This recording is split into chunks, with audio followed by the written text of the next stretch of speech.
There is a common weed with reddish stems crawling through the cracks in your driveway right now that carries more of the omega-3 fatty acids than a fillet of salmon, not per pound, per leaf. It has fed human beings for 4,000 years. It has outlived the empires that tried to tax it, and in the year 2022, a team of scientists at Yale University discovered that it does something no other plant on Earth can do, something they themselves called, in print, a biological impossibility. I am going to tell you exactly what that impossibility is before the end of this video, because it is the part that could genuinely change the way you look at the ground beneath your feet. And the whole time I am talking, an entire industry is spending billions of dollars a year making very sure you never learn this plant's name. For most of your life, you have been told this plant is a nuisance, a weed, something to be sprayed on site and yanked out of the border before it spreads. I am here to tell you that very nearly everything you have been told about it is upside down and back to front. It was not always a weed. For most of human history, it was food, deliberate, cultivated, treasured food, and the knowledge of it was common in ordinary kitchens on 4 separate continents. We did not lose that knowledge by accident.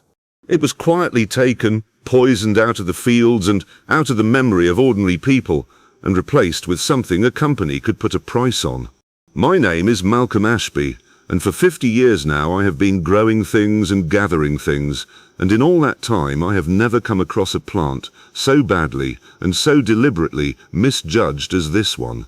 Stay with me right to the end, because the discovery those scientists made in 2022 ought by rights to have been on the front page of every newspaper in the world, and instead it was tucked away in a journal that almost nobody outside a laboratory will ever read.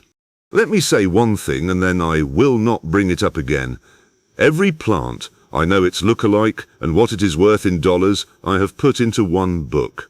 On page 31, there is a weed that grows in most backyards that people spray on site and that replaces the $5 tea they have been buying for years. It is at thebackyardgoldmine.com and the link is under this video. If you want it, it is there. That is all. Right then, let us get into it. The plant is called purslane, and before we go a single step further, here is the one caution that matters. It has a poisonous look-alike called spurge, so never put a scrap of it in your mouth until you have snapped a stem and seen clear, watery sap rather than a milky white one. Now, purslane's story does not begin in a garden centre. It begins in a sealed clay pot in northern Greece some 3,000 years ago, where a handful of tiny black seeds, each barely the width of a pinhead, was stored away and forgotten. When archaeologists finally opened that pot, the seeds inside were the very same plant now growing between the paving stones outside your back door. By the 4th century before Christ, the great Greek writer Theophrastus was giving farmers instructions on how to sow it, telling them to plant it in April alongside their most important crops. This was not a weed to those people. This was a staple. Rome cultivated it across 3 continents. When a scholar in Milan sat down in the year 1288 to list everything his city ate, purslane made the list, not as some curiosity, but as ordinary daily food, and it stayed on the table for a very long time. All through medieval Europe, purslane was eaten at nearly every meal. It grew in the monastery gardens and the cottage plots. It filled the pages of the old herbals as a proper salad vegetable, prized for cooling the blood in the heat of summer. For century upon century, it was simply understood to be food, good food, the sort a grandmother would send a child out to gather before supper. Only in the last 100 years or so did it quietly fall out of fashion, get shoved to the bottom of the garden, and finally be demoted, in our minds, from a vegetable to a weed. And here is where it becomes genuinely strange. When European settlers first wrote purslane down in Massachusetts in the 1600s, they naturally assumed they had carried it across with them. They had not. When the archaeologists dug, they found that purslane had already been growing here, and more than that, being deliberately cultivated here for thousands of years. Seeds turned up in Kentucky dating back 800 years before Christ. Native peoples had been growing it on purpose, right alongside their sunflowers and their squash, as part of a genuine farming tradition the history books rarely bother to mention. So here are two great branches of humanity separated by an entire ocean, neither one knowing the other so much as existed, and both of them looked at this single plant and decided it was worth keeping. Two peoples, one conclusion. What on earth did they both know that we have been so carefully persuaded to forget? The answer began to surface in 1960 when a physiologist named Anshel Keys set out to understand why some peoples almost never died of heart disease while others were dropping like flies. He followed nearly 13,000 men across 7 countries for the better part of 50 years, and the results broke every rule anyone thought they knew. The farmers of Crete ate one of the fattest diets in the whole study, and by every theory of the day, they ought to have been dying of heart attacks in droves. Instead, they had the lowest rate of heart death that Keys had ever measured anywhere on Earth.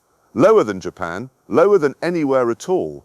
For 20 years, the credit went to olive oil, to the so-called Mediterranean magic.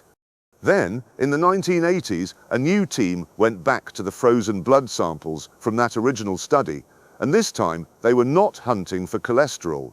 They were looking for Omega-3, and the men of Crete had 3 times the Omega-3 in their blood as the men of Northern Europe.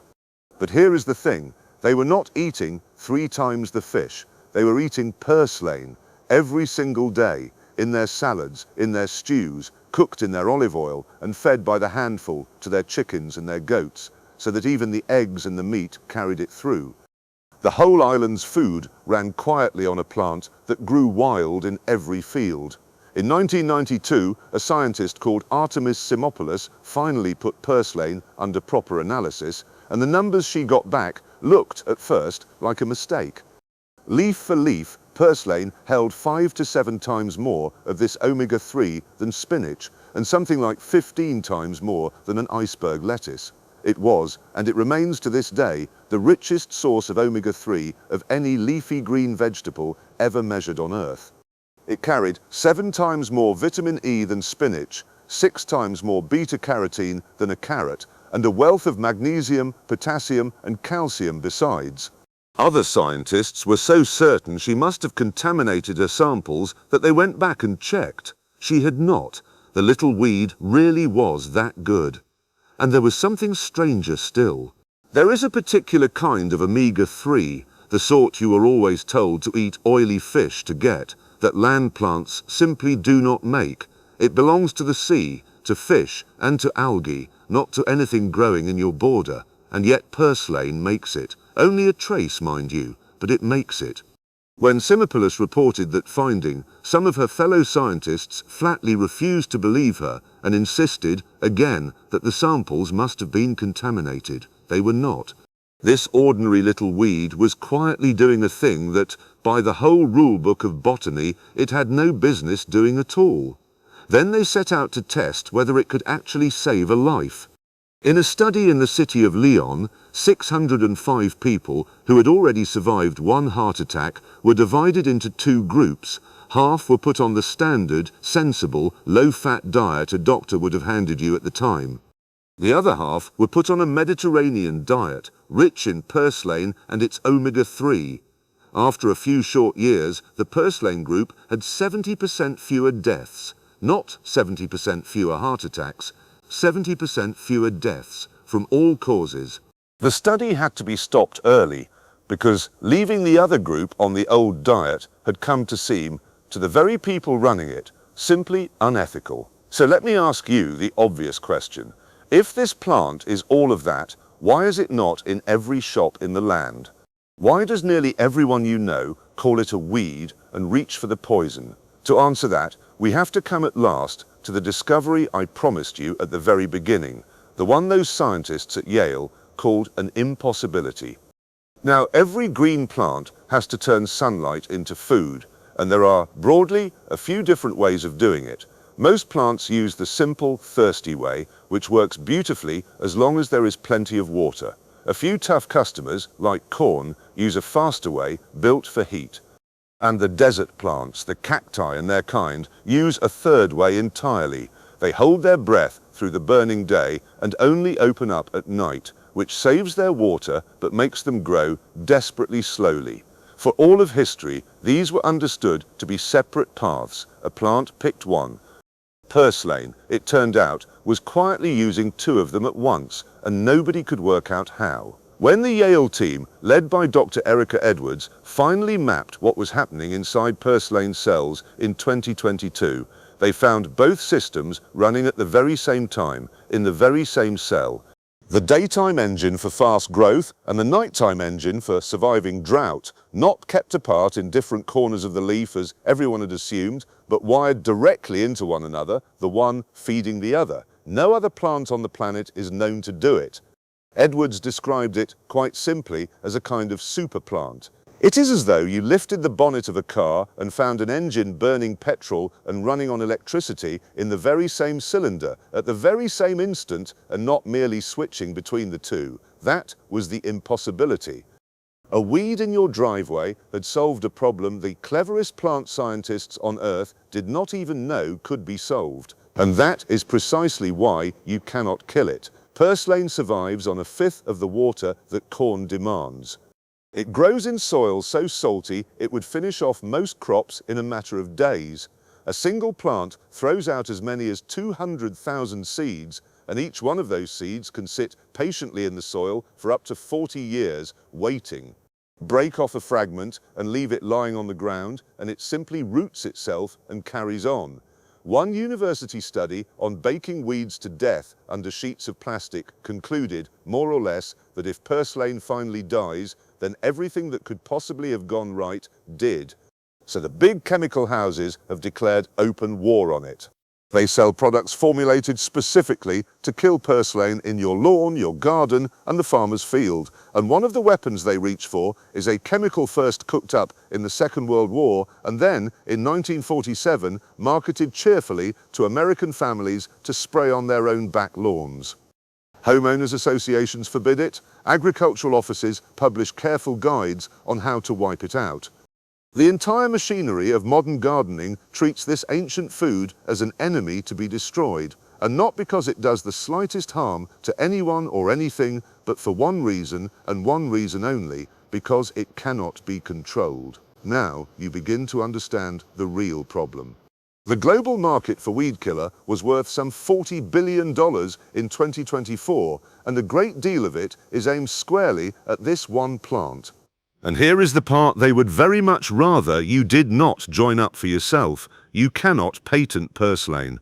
You cannot engineer its seed to be sterile so that a farmer has to come back and buy it fresh again next spring. It has been reproducing freely for 4,000 years, and it will go on doing exactly that, whatever anyone does.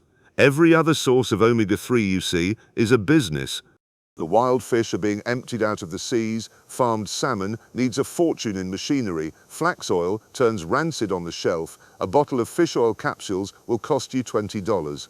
And purslane grows for nothing, in the cracks of your drive, asking only for a little sun and the odd drop of rain. And it is not only the weed killer trade. The very supplement the chemist sells you in a little bottle, the fish oil, the omega-3 capsules, is trying, at great expense, to copy the one thing this plant hands out for nothing. There is no fortune to be made from a plant that every family could grow in a pot or gather from the pavement and pass over the fence to a neighbor. There is a great deal of money to be made from the bottle. And so, somewhere along the way, the plant became the weed and the bottle became the medicine, and almost nobody stopped to ask how on earth that could be the right way round. And think, for a moment, about where all of this is heading. When the experts draw up their maps of where our crops will fail first, they point to the dry and the half-dry places, the fields where the rain is already thin and getting thinner. Corn and wheat need 20 or 30 inches of rain in a year. Purslane will run its whole life on 6. When the heat climbs high enough to shut a field of soybeans down, purslane does not wilt, it speeds up. The very plant we have spent a fortune teaching ourselves to destroy is the one built for exactly the world that is coming. The answer, as is so very often the case, was already lying quietly at our feet the whole time. And do you know, half the world never forgot. In India they still eat it and call it kulfa.